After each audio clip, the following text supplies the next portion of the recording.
Hello friends, welcome back. और सी programming की इस सीरीज में आज हम डिस्कस करने जा रहे हैं स्विच केस स्टेटमेंट्स के बारे में। आपने इफ एल्स के बारे में पढ़ा होगा। अगर आपको इफ एल्स के बारे में ठीक से पता है तो स्विच केस भी आपको आसानी से समझ में आएगा। बस इसको लिखने का तरीका और सिंटैक्स थोड़ा अलग है। आइए आज के वीडियो में हम सिंटैक्स को समझते हैं कि स्विच केस स्टेटमेंट का सिंटैक्स क्या होता है और किस तरीके से ये इफ एल्स के स्टेटमेंट की तरह ही काम कर रहा होता है। ठीक है, तो आइए देखते हैं। सबसे पहले मैं एक सिंपल सा एग्जाम्पल लिखता हूँ। यहाँ पर मैं ये चाह रहा हूँ कि एक वैल्यू है a, जो मैं एक्सेप्ट करना चाहता हूँ यूजर से। सो मैं यहाँ पे लिखता हूँ printf slash n please enter a number between 1 to 5 या 1 to 4। राइट, 1 to 4 के बीच में ही आपको कोई नंबर देना है।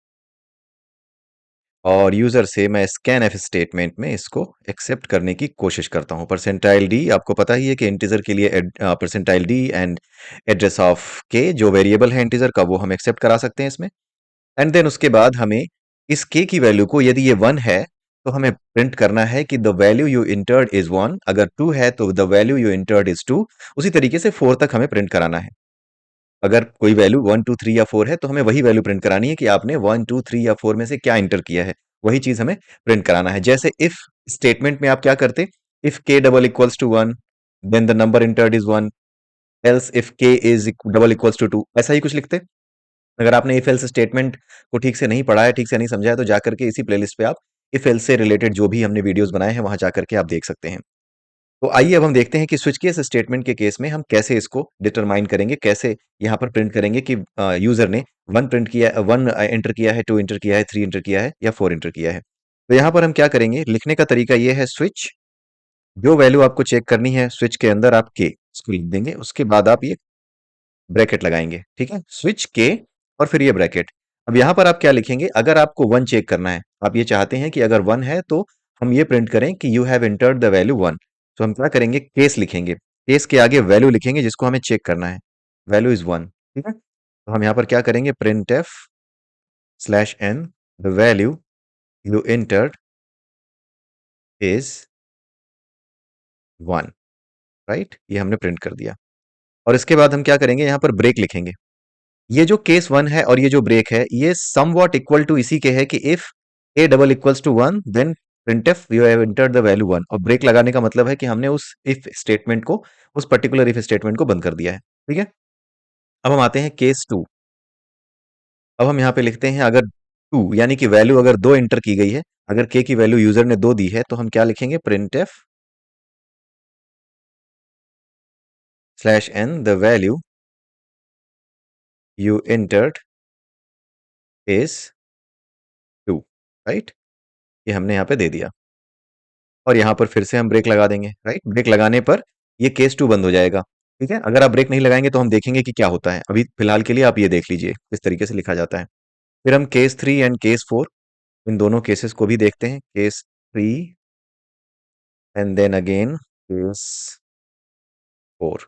राइट, ये चीज हम करके देखते हैं। केस 1 2 3 4 चारों के लिए हमने लिख दिया। ठीक है, अब हम देखते हैं कि अगर हम इसको चलाएं तो आउटपुट कैसा हमें दिखता है। राइट, इसको हम एग्जीक्यूट करें तो what will be the output. हमने इसको चलाया, it is asking me the number between 1 to 4। मैंने यहाँ पर दिया 3। जैसे ही मैंने यहाँ पर दिया द वैल्यू एंटर्ड इज 3, ऐसा दिखाता है ये। ठीक है, यहाँ पर आपको the value you entered is 3, ये चीज आपको दिखाई देती है। और ब्रेक नहीं लगाते तो क्या होता, अगर आप ब्रेक ना लगाएं तो क्या होगा, जैसे आप हर जगह से ब्रेक हटा दें, यहां से ब्रेक हटा दें, राइट, यहां से भी ब्रेक हटा दें, और ये ब्रेक यहां से भी हटा दें। ठीक है, तो देखिए क्या होता है। हमने यहाँ पर वैल्यू एंटर की, सपोज हमने यहाँ पे 3 एंटर कर दिया, you entered the value entered is 3, the value entered is 4। आपने देखा कि द वैल्यू एंटर्ड इज 3, ये केस ट्रू हुआ, और इसके बाद जो है केस 4 जो लिखा हुआ था ये भी एग्जीक्यूट हो गया। राइट, इसका मतलब है कि अगर आप ब्रेक नहीं लगाते हैं तो इट इज समथिंग कि ये इस स्टेटमेंट को भी, केस 4 को भी 3 के अंदर ही एज्यूम करता है। राइट, अगर आप इसमें वैल्यू क्या करते, 2 एंटर करते, तो यहां से प्रिंट होता चला जाता 1 2 3, 2 3 एंड 4, ये तीनों प्रिंट होता है। You entered is 2, you entered is 3, you entered is 4, ये तीनों प्रिंट होते। आप इसको करके देख सकते हैं। आप यहाँ पर वैल्यू दीजिए 2, आप यहाँ पर देख सकते हैं, the value entered is 2, the value entered is 3, the value entered is 4, ऐसे करके आता है ये, राइट। सो अगर आपकी वैल्यू 2 है, आपने 2 दी है, तो आप उसी केस पर जाएंगे, और उस केस के बाद अगर आपने ब्रेक नहीं किया है तो वो सारे स्टेटमेंट जो उसके नीचे लिखे हुए हैं वो उसी केस के अंदर कंसीडर किए जाएंगे। ये कुछ वैसा ही है कि इफ स्टेटमेंट के अंदर आपने कुछ ऐसी चीजें लिखी थी जो कि आपको एग्जीक्यूट नहीं करानी थी उस इफ स्टेटमेंट के अगेंस्ट, राइट। उस कंडीशन के ट्रू होने पर आपने उसको एग्जीक्यूट नहीं कराना था, बट गलती से आपने उसी में डाल दिया, ये कुछ वैसी सिचुएशन हो जाएगी। इसलिए इस चीज को आप याद रखिएगा कि भले ही आपने केस 3 केस 4 कुछ भी लिख रखा हो, आपको ये ध्यान रखना होगा कि आप कुछ भी लिख के बैठे हो, केस 3 केस 4 आपको लग रहा हो कि सब बढ़िया है, लेकिन अगर आपने ब्रेक नहीं लगाया है तो इस केस में क्या होगा, ब्रेक फेल हो जाएगा और ये आगे तक चलता चला जाएगा, राइट। ये सारे केस 3 और केस 4 के स्टेटमेंट्स केस 2 के अंदर ही एज्यूम किए जाएंगे। उसी तरीके से अगर केस 1 हमारा ट्रू हो जाता, सपोज आपने 1 दे दिया यहाँ पर, तो ये you entered the value entered is 1 2 3 4, चारों इसने प्रिंट किया हुआ है, राइट। इसलिए आपको ब्रेक लगाना यहाँ पे जरूरी है, राइट। सो ये will put a break here. Break नहीं लगाते तो ब्रेक फेल हो जाएगा, that you need to remember, right. अब यहाँ पर आप आते हैं एंड देन यहाँ पर आप पहुंच जाते हैं, देन अगेन यहाँ पर भी आप पहुंच जाते हैं। ये जो भी चीजें आप पढ़ रहे हैं ना, इसको आप नोट करते रहिएगा, आप अपने नोट्स में इसको बनाते जाइएगा, ठीक है, नोट्स में लिखते जाइएगा। ये बड़े इंपॉर्टेंट पॉइंट्स हैं, आपके ये नोट्स हमेशा काम आएंगे आपको। इंटरव्यू देते समय, आप कहीं अगर एग्जाम देने जा रहे हैं तो भी, आपके जो नॉर्मल इंटरव्यू क्वेश्चंस होते हैं, या फिर आपका जो एग्जामिनर आता है आपके कॉलेज में वो आपसे पूछता है, वहां पर भी ये इस तरह के क्वेश्चंस बहुत पूछे जाते हैं, राइट। सो अब आप यहाँ पर ये देखिए कि आपने यहाँ पर 1 2 3 एंड 4 दिया था, तो उसी के अकॉर्डिंग ये वैल्यूज प्रिंट हो गई।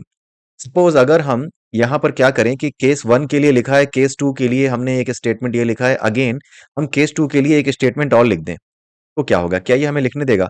अगर हमने केस 2 2 बार लिख दिया तो क्या ये हमें लिखने देगा, क्या ये हमें सिंटैक्स एरर देगा? ये देखते हैं, कंपाइल करके देखते हैं पहले, सिंटैक्स एरर देता है या नहीं, राइट। इसने सिंटैक्स एरर दे दिया, केस 2 ऑलरेडी यूज्ड। इसका मतलब है कि एक केस आपने जो लिख दिया है वो दोबारा आप नहीं लिख सकते, राइट। आप यहाँ पर इसको केस 3 दीजिए और उसके बाद ये सारी चीजें सही हो जाएंगी। तो ये भी आप नोट कर लीजिए कि एक केस स्टेटमेंट 2 बार आप नहीं लिख सकते, ठीक है। एक वैल्यू अगर आपने केस स्टेट स्विच केस में ले ली है चेक करने के लिए, तो वो दोबारा आप देंगे तो आपको कंपाइलेशन एरर आएगी, ठीक है। देखते हैं 1 से 4 के अलावा हम कोई और वैल्यू यहाँ पर एंटर कर देते हैं। Please enter a value between 1 to 4, लेकिन हम यहाँ पे देंगे क्या, देंगे हम इसमें 5 या 6, फिर देखते हैं क्या होता है। सो लेट्स सी क्या होता है। यहाँ पर हमने दे दी वैल्यू 6, यहाँ पर कुछ भी प्रिंट नहीं हुआ, लेकिन हम चाहते हैं कि हमारी 6 अगर वैल्यू हो, 1 to 4 के अलावा कुछ भी वैल्यू हो, 5 6 उसके अलावा कोई भी वैल्यू आ रही हो 1 से लेके 4 के अलावा, तो हम ये दिखाएं कि आपने एलिजिबल वैल्यूज एंटर नहीं की हैं, राइट। तो उसके लिए हम क्या करते हैं, जैसे एल्स स्टेटमेंट होता है ना, इफ एल्स स्टेटमेंट में इफ एल्स इफ लिखते जाते हैं और अंत में एक एल्स डालते हैं। अगर इन सारी वैल्यूज में से कुछ मैच नहीं कर रहा तो एल्स स्टेटमेंट आप बता देते हैं, लास्ट का एल्स स्टेटमेंट एग्जीक्यूट हो जाता है। उसी तरीके से यहाँ पर क्या होता है, डिफॉल्ट होता है, राइट। डिफॉल्ट को ऐसे लिखते हैं और यहाँ पे आप लिख सकते हैं प्रिंट एफ, राइट। और यहाँ पर slash N, you have entered, slash N, you have ENTERED entered out of range value. आपने out of range value enter करी है, ये गलत किया है आपने, राइट। यहाँ पर ये डाल देते हैं। अब इसको चला करके देखते हैं। यहाँ पर आप डालिए 6, आपका आ गया you have entered out of range value, right. यहाँ पर ये चीज हमने दे दी। क्या डिफॉल्ट के बाद ब्रेक की जरूरत है? यहाँ पर तो कोई दिक्कत ऐसी हुई जरूरत महसूस नहीं हो रही डिफॉल्ट के बाद ब्रेक लगाने की। आइए एक चीज और देखते हैं, क्या डिफॉल्ट स्टेटमेंट सबसे लास्ट में ही लिखा जाता है? कई बार ये भी पूछ लिया जाता है, क्या डिफॉल्ट हमेशा लास्ट में ही लिख सकते हो, क्या शुरू में नहीं लिख सकते या बीच में नहीं लिख सकते क्या? तो हम तीनों कंडीशंस देखते हैं। लास्ट में हमने लिख के देख लिया, अब शुरू में लिख के देखते हैं। यहाँ पे कंट्रोल एक्स किया और यहाँ पर शुरुआत में ही केस 1 से पहले ही मैंने डिफॉल्ट दे दिया, ठीक है। और यहाँ पे ब्रेक नहीं लगाया। लेट अस सी क्या होता है। हम वैल्यू देंगे 6, right. You have entered out of range value, the value you entered is 1। आपने देखा क्या गड़बड़ हुई? यहाँ पे इसने क्या किया, the value you entered is 1 यहाँ तक आ गया, राइट। यानी डिफॉल्ट के बाद भी अगर आप ब्रेक नहीं लगाते तो उसके नीचे जहां तक उसको ब्रेक नहीं मिलेगा वहां तक वो प्रिंट करता चला जाएगा। जैसे 1 के नीचे भी आपने देखा होगा कि 1 को ही इसने क्या किया, प्रिंट किया। इसके बाद you have entered out of range value, उसके बाद इसने the value you entered is 1, ये दो चीजें प्रिंट की। उसके बाद ब्रेक लगा था तो ये रुक गया। अगर ये ब्रेक ना लगा होता तो ये कहाँ जाता, ये 2 वाले पे भी जाता, राइट। इसका मतलब है कि जहां तक ब्रेक नहीं मिलेगा वहां तक ये चलता चला जाएगा। मैं यहाँ पे 6 डालता हूँ। अब इसने क्या दिया दिखाया, you have entered out of range value, the value you entered is 1, the value entered is 2। क्यों? क्योंकि हमारा यहाँ पे आकर के ब्रेक मिलता है, राइट? क्योंकि यहाँ पर आकर के ब्रेक मिला है, इस वजह से क्या हुआ, ये यहाँ पर आकर के रुका है, right? The value entered is 2। Otherwise ये यहाँ पर भी नहीं रुकता और नीचे तक चला जाता। तो ब्रेक का मतलब आप समझ गए होंगे कि ब्रेक का क्या मतलब है, ठीक है? तो ब्रेक अगर ना हो तो ब्रेक फेल हो जाएगा, नीचे तक फ्लो सारा का सारा प्रोग्राम का चलता चला जाएगा, ठीक है? इसलिए अगर आपने डिफॉल्ट को ऊपर लगाया है, then also you need to give a break. नीचे लगाया है तो ब्रेक देने की जरूरत नहीं है, राइट? इसलिए ब्रेक का इंपॉर्टेंस आई होप कि आप समझ गए होंगे। अगर डिफॉल्ट नहीं होता, सारे ब्रेक गायब होते हैं, तो आपने देखा था कि 1 2 3 4 जहां से शुरू होता है और जहां तक उसको मिलता है वहां तक चलता चला जाता है, लेकिन वहीं तक चलता चला जाएगा जहां तक उसे ब्रेक नहीं मिला है। अगर लास्ट तक उसे ब्रेक नहीं मिला है तो लास्ट तक चलता चला जाएगा, right? It is true for default के केस में भी, इट इज ट्रू जब हम डिफॉल्ट नहीं लिख रहे थे तब भी यही चीज ट्रू है कि जहां तक उसको ब्रेक नहीं मिलेगा वहां तक वो उसको अपना मानेगा, वहां तक के स्टेटमेंट को उस केस के अंदर वो मानेगा, राइट? और अगर ब्रेक मिल जाता है तो वहीं पे वो रुक जाएगा। तो इसलिए ब्रेक का जरूर ध्यान रखें। और डिफॉल्ट अगर आपने सबसे पहला स्टेटमेंट रखा है, उस केस में भी आप डिफॉल्ट के केस में भी आप ब्रेक को लगाएं, अगर आपने इसको टॉप पे रखा है या पहला स्टेटमेंट या बीच में कहीं रखा है, बीच में रख के देखें इसको, राइट? केस 1 केस 2 के बाद इसको डाल देते हैं डिफॉल्ट को, लेट अस सी क्या होता है। अब आप यहाँ पे देखिए क्या होगा, यहाँ पे आपने 7 दे दिया, you have entered and out of range value, यानी कि आप डिफॉल्ट को कहीं भी रख सकते हैं। कुछ लोग प्रैक्टिस की वजह से डिफॉल्ट को सबसे लास्ट में ही रखते रहते हैं, और कई बार क्या होता है एग्जामिनर या इंटरव्यू में ये क्वेश्चन पूछ लिया जाता है कि मैं डिफॉल्ट को क्या केवल लास्ट में ही रख सकता हूँ? क्या ऐसा है कि डिफॉल्ट अगर हम ऊपर रख देंगे तो क्या या कोई कंपाइलेशन एरर आएगी, और आप चकरा जाते हैं। सो ये सारे एक्सपेरिमेंट्स आप करके देखा करिए जब भी आप प्रोग्रामिंग करते हैं। तो in that case you don't need to worry कि आप जो है इस चीज को एक्सपेरिमेंट करके नहीं देख सकते। प्रोग्राम आपका है, कंप्यूटर आपका है, जो मन करे वो करके देखिए, और वो सारे एक्सपेरिमेंट्स, वो सारे ऑब्जर्वेशंस आप अपनी कॉपी में नोट कीजिए। क्वेश्चन समझ ना आए तो उसको सर्च मारिए कि क्यों समझ में नहीं आया, कोई चीज आपने ऐसी करके देखी जिसका रिजल्ट कुछ ऐसा आया है जो आप समझ नहीं पा रहे हैं कि ये रिजल्ट ऐसा क्यों आया है, राइट? इन दैट केस आप इसको पता कीजिए इंटरनेट पे, हमारे चैनल पर तो आप हमेशा आकर के कभी भी इन वीडियोस को देख सकते हैं, आपको समझ में आ जाएगा, राइट? तो इसी के साथ ये वीडियो मैं यहीं पे समाप्त करता हूँ। अगले वीडियो में हम देखेंगे कि ये जो स्विच केस स्टेटमेंट है ये इफ स्टेटमेंट से किस तरीके से अलग है। ठीक है, तब तक के लिए have a nice day and bye bye.